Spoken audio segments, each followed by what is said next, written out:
إن الذين يكتمون ما أنزلنا من الكتاب ويشترون به ثمنا قليلا أولئك ما يأكلون في بطونهم إلا النار ولا يكلمهم الله يوم القيامة ولا يزكيهم ولهم عذاب أليم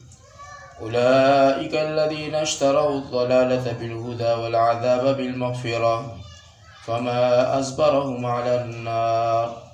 صدق الله مولانا العظیم. دین مخی گزشتہ آیتونو کی اللہ رب العزت خپلو پیغمبرانو تا او هغه ایمان والو تا دا حکم فرمایلیو چې تاسو د هغې پاک رزق نه خورئ او زما شکر ادا کوئ او خاص زما د فار عبادت کوي او بیا په هغه خلکو باندې هغه احکامات نازل کړي د هغوی په کتابونو کې چې کوم شی د الله رب العزت د طرفه حرام دی او کوم شی د الله رب العزت د طرفه حلال دی، هغه ټول الله رب العزت د هغوی په کتابونو کې هغوی ته ذکر کړي او بیا د ارشاد فرمایلی و که چېرې د یو انسان دې حالت ته ورسي چې د ده هیڅ قسمه څه ذریعه آمدن نه وي او روزي ورسره میسر نه وي او د جان وتلو خطره د ده، نو د هغې جان بچ کولو دپاره دومره اجازت میلاو شوی دی چې هغه مرداره دی استعمالولی شي، لیکن د هغه هم د شریعت د حدودو کې دننه دننه که چېرې په هغې باندې زیاتې وکړو نو دا زیاتې ګناه ده او الله رب العزت بخونکی او مهربانه دی. دې آیتونو مبارکو کې الله رب العزت د هغه خلکو ذکر فرمایلی دی کم خلک چې احکامات پټوي د الله رب العزت د کتابونو،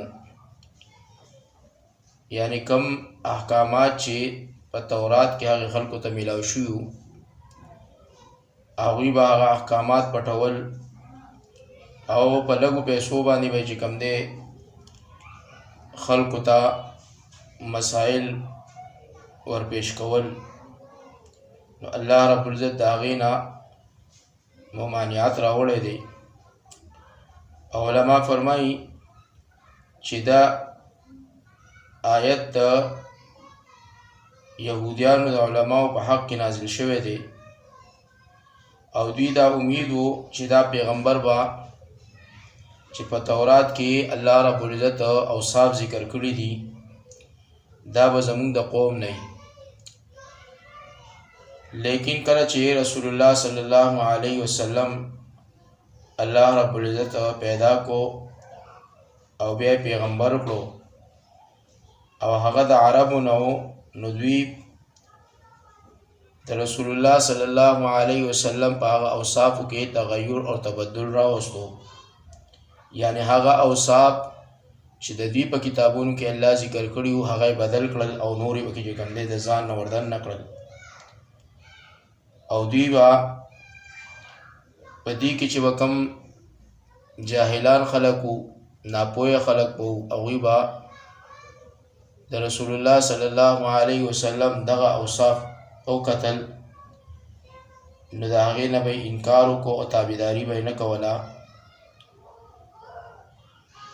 او دارنګې د هغې یهودیانو د هغه لویو عالمانو هم دا کار و چې هغوی تغیر او تبدل د اوصافو د رسول الله صلی الله علیه وسلم راوستی و او هغه په دې وجه باندې و چې د دوی سره دا یره او خطره وه که چېرې مونږ دا اوصاف د خپلو خلکو ته وښیو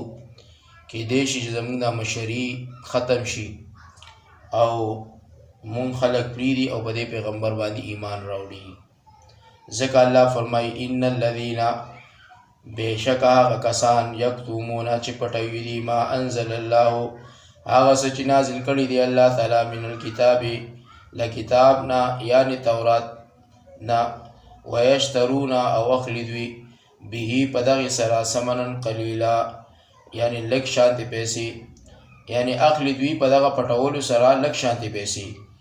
اولئک همدغه کسان چې دي ما یأکلون نه خوري دوی یعنی نه اچوي دوی فی بطونهم په ګېډو خپلو کې الا النار مگر اور د جهنم ولا یکلمهم الله او نه به خبرې ورسره کوي الله تعالی یوم القیامت په ورځ د قیامت ولا یزکیهم او نه به پاک کړي دوی له کفر د عقیدې د خپلې نه ولهم او دې دوی دپاره عذاب علیم دردناک عذاب کچرې دوی د خپلې بد عقیدې نه او بد عمل نه راونه ګرځېدل نو د دوی دپاره دا یو عذاب دی چې الله رب العزت په د دې د قیامت په ورځ باندې چې کوم دی د دوی سره خبرې نه کوي او دوی ته به نظر رحمت نه کوي او دوی به د ګناهونو نه پاک کوي او د دې دپاره به سخت عذاب الله رب العزت مقرر کړی دی اولئک او هغه کسان اولئک الذین هغه کسانو اشتروا چې اغستې ده الضلالة ګمراهي بالهدى په بدل د هدایت کې والعذاب او دې دوی دپاره عذاب بالمغفرة په بدل د بخښنې کې فما اصبرهم پس کوم څه صبرناک کړي دي دوی علی النار په اور باندې یعنی هغه کسان چې هغوی د هدایت په بدل کې ګمراهي اغستې ده او د مغفرت په بدل کې چې کوم دی هغه عذاب اغستې دی او دوی دا کار په دې باندې ولې ځان صابر کړی دی او دوی ولې صبر کوي په دې کې چې الله رب العزت په دوی هغه اور ته داخل کی چې کوم اور الله رب العزت د داسې نافرمانو دپاره په جهنم کې تیار کړی دی ذالک بأن الله په سبب د دې چې بېشکه الله تعالی نزل الکتاب نازل کړی دی کتاب بالحق پر اختیا سره وان الذین او بېشکه هغه کسانو اختلفو چې اختلاف کړی دی فی الکتاب په دې کتاب کې لفی شقاق خامخا په مخالفت بعید لرې کېږي دي یعنی کم کتاب چې الله رب العزت نازل کړی دی هغه رښتیا دی حق دی لیکن دغه خلکو په هغې کې تحریف کړی دی او د رسول الله صلی الله علیه وسلم اوصاف جمیله چې کوم دی د هغې نه وباسلي دي او اختلاف یې کړی دی په هغې کې نو الله رب العزت د دوی د مخالفت به لرې نه کړي د دوی نه لیس البر یعنی لیس البر دا لا د لارې حق نه ده نیکي ان د دې خبرې تولو چې وګرځوي وجوهکم تاسو مخونه خپل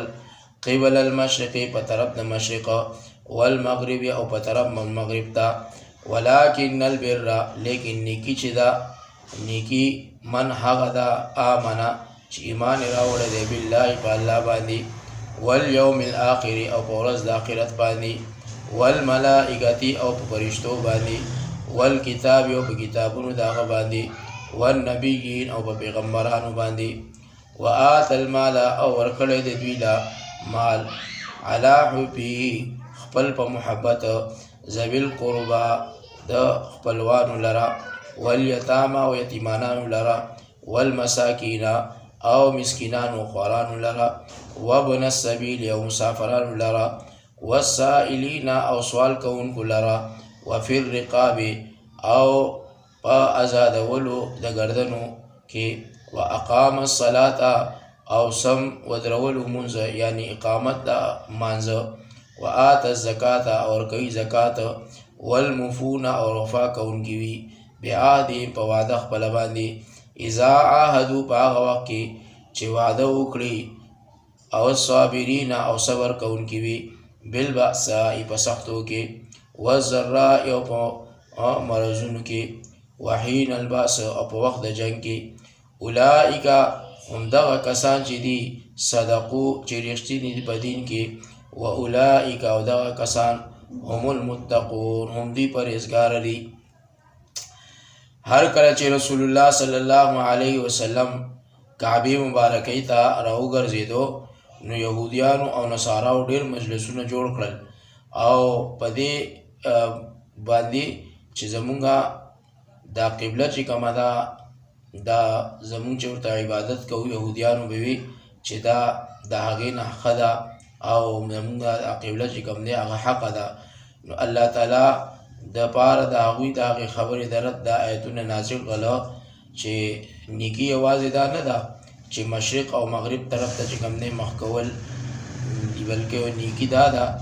نور کارونه چې کوم دی د نیکۍ شته دی او تاسو هغه ټول کارونه چې کوم دی د نیکۍ پرېښودي دي. دارنګې وآت المال علی حبه ذوي القربى ورکړي وي دوی مال خپل په محبت د الله خپلوانو سره. علماو دلته لیکلي دي الله پاک خپلوان مقدم کړي په نورو خلکو باندې ځکه چې دوی ښه لایق دي په خیرات ورکولو سره. ولې چې پیغمبر صلی الله علیه وسلم ویلي دي چې خیرات ستا په نور مسلمانانو یو خیرات دی او خیرات ستا په خپلوانو باندې دوه خیرات دي، ځکه چې یو د خیرات وشو او بل د صله رحمي وکړله. او دارنګې په محبت د الله کې بعض ویلي دي چې معنا د علی حبه دا ده چې ورکوي مال په محبت د زړه سره، او چا ویلي چې هغه مال ورکوي چې ډېرې خوښ وي. د ابن مسعود رضی الله تعالی عنه ویلي دي چې مطلب د دې دا دی چې خیرات کوي مال په وخت د ځوانۍ کې، ځکه چې په دغه عمر کې حرص د مال ډېر وي او حاجت هم ورته زیات وي. او دا روایت حاکم مرفوعا راوړی دی. لیکن دلته چې کوم دی الله رب العزت فرمایي چې نیکي یوازې دا نه ده چې مشرق او مغرب ته مخ کول دي، لیکن که چېرې ستاسو په نظر کې دا نیکي وي نو دا هم د الله حکم دی. لیکن نو نیکۍ نور کارونه هم ډېر دي، لکه په الله باندې ایمان راوړل، په ورځ د آخرت باندې، په ملایکو باندې، په کتابونو باندې، د الله په پیغمبرانو باندې. او هغه مال چې الله تاسو له درکړی دی تاسو چې کوم دی هغه مال د خپلو اقرباو رشته دارانو، خپلو خپلوانو، یتیمانو، مسکینانو، مسافرانو او د سوال کوونکو او دارنګې په غاړه آزادولو او په سر آزادولو چې کوم دی د مرایانو یعنی د غلامانو. او دارنګې دا هم نیکي ده چې انسان مونځ کوي، زکات ورکوي او چې کوم وعده د الله او د الله د پیغمبر سره وکړي د هغې وعدې ایفا کوي. او دلته چې کوم دی د وعدې ایفا علماو لیکلي دي یعنی چې وعده یې له الله سره کړې وي یا له خلکو سره نو په هغې باندې وفا کوي، او چې قسمونه وخوري یا نظرونه ومني نو په هغې باندې وفا کوي، او چې خبرې کوي نو رښتیا وایي. او په حدیث شریف کې راغلی دي هر چا چې وعده له الله سره وکړه بیا یې ماته کړه نو الله تعالی به ده ته نه نظر د رحمت ونه کړي، یعنې د مهربانۍ نظر به د ده نه الله منې کړي په ورځ د قیامت باندې. او هر چا چې د رسول الله صلی الله علیه وسلم سره وعده وکړله او بیا یې پکې ټګي وکړله یعنې ماته یې کړله نو پیغمبر علیه الصلاة والسلام به د هغه مدعي وي په ورځ د قیامت باندې، یعنې د الله سره یې وفا وکړه ونه کړه، د رسول الله صلی الله علیه وسلم سره یې وفا ونه کړله. نو داسې خلک چې کوم دی هغه مستحق د جهنم دی. او د دې په مقابله کې هغه خلک چې هغه خپل مالونه د الله په محبت کې داسې خلکو ته ورکوي چې هغه د هغې چې کوم دی اغوستونکي وي او هغه حقدار وي او په مرضونو باندې صبر کوونکي وي، په سختو باندې صبر کوونکي وي، او د جنگ په وخت کې چې کوم دی صبر کوونکي وي او رښتیا ویونکي وي. داسې خلک متقیان او پرهیزګار دي او د داسې خلکو لپاره الله رب العزت د کامیابۍ وعده کړې ده. الله رب العزت موږ ټول له د عمل توفیق راکړي. واخر دعوانا ان الحمد لله رب العالمين. اللهم صل على محمد عبدك ورسولك وصل على المؤمنين والمؤمنات والمسلمين والمسلمات الأحياء منهم والأموات إنك سميع قريب مجيب الدعوات. سبحانك لا علم لنا إلا ما علمتنا إنك أنت العليم الحكيم. رب اغفر وارحم وأنت خير الراحمين. سبحان ربك رب العزة عما يصفون وسلام على المرسلين الحمد لله.